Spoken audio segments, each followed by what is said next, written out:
It was a quiet, sunlit morning when the engines thundered into the small town of Maple Ridge, shattering the peace that usually hung over the lonely roadside diner. The rumble grew louder until the windows trembled, and every head turned as a group of bikers pulled into the gravel lot, their black leather jackets reflecting the sharp light. Among them was their leader, Rex Malone, a man whose name carried weight far beyond the rumbling of his Harley. His presence commanded silence. He was the kind of man who looked carved from stone, with eyes that spoke of 1,000 miles of roads and regrets. People whispered stories about him, some feared him, others respected him, but no one truly knew the men behind the scars and tattoos. If you believe that kindness can come from the most unexpected hearts, that everyone deserves a second chance, then please take a moment to like, comment, share, and subscribe to Kindness Corner, where real stories of compassion come alive. Inside the diner, the clinking of coffee cups faded as the bikers took their seats. The waitress, her name tag read Mara, moved quietly between tables, her smile polite but weary. She was young, maybe 30, with tired eyes that held the weight of too many sleepless nights.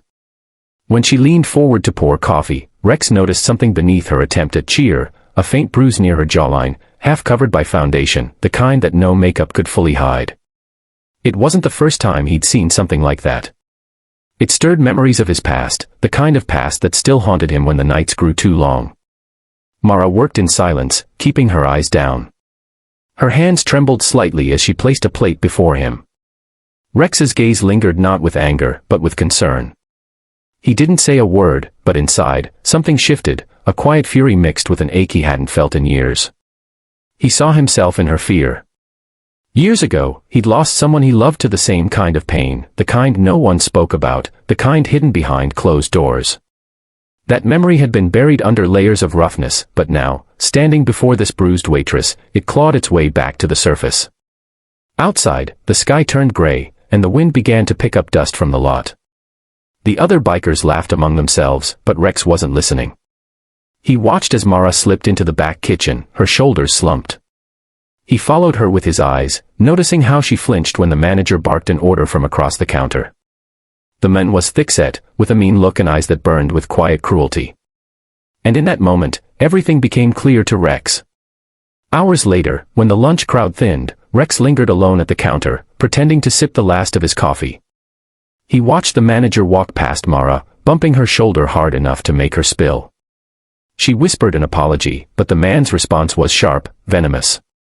Rex's jaw tightened.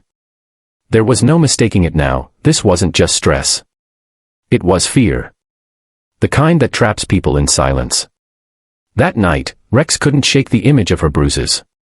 He sat in his garage, the neon light flickering across rows of bikes, lost in thought.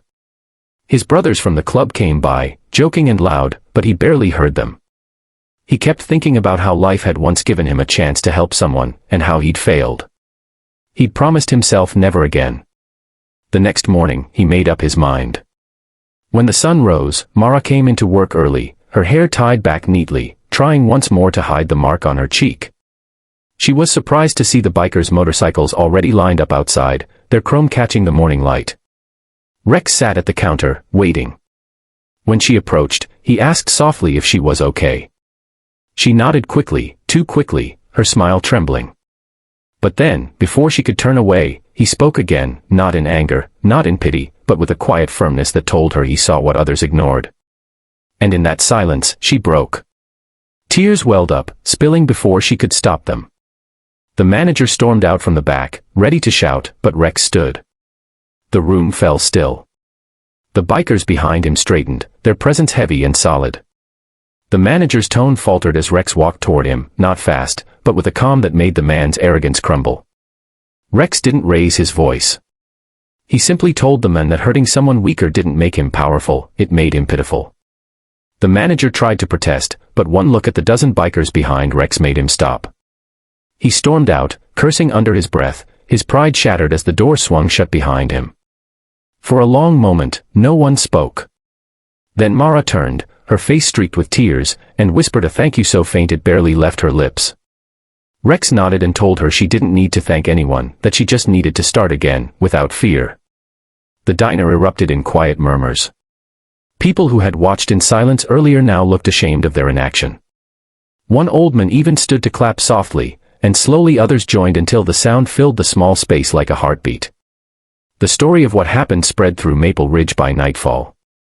The men who had once been feared became a symbol of unexpected kindness. People began to see the bikers differently, less as outlaws and more as protectors. Mara left her job at the diner and found work at a small cafe across town, where the owner treated her with respect. Sometimes Rex would stop by for coffee, not as a savior, but as a friend checking in. Each time she smiled now, it reached her eyes. But the most surprising part wasn't what Rex did that day, it was how it changed him. For years, he'd lived behind walls built from guilt and loss. Helping her broke something open. It reminded him that even the toughest hearts could still heal others. His club brothers noticed the change too. They began organizing charity rides for women's shelters, food drives, and community work. What started as a single act of courage turned into a movement that softened an entire town's perception of them. One evening months later, as the sun set over Maple Ridge, Mara stood outside the diner, now under new management, and saw a familiar line of motorcycles pass by. The leader raised a hand as he rode past, a quiet acknowledgement, a bond formed not by words but by shared humanity. She smiled, her heart full, knowing that sometimes kindness doesn't come wrapped in gentle hands, it comes roaring in on two wheels, wearing leather, and a heart that has known pain. If this story touched your heart or reminded you that real strength lies in compassion, please don't forget to like, share, and subscribe to Kindness Corner, where we celebrate the goodness that still exists in this world. Before you go, comment below, do you believe even the toughest people can have the softest hearts? And as the last light faded behind the mountains, Maple Ridge remembered that day, not for the roar of engines, but for the silence that followed, when kindness finally spoke louder than fear.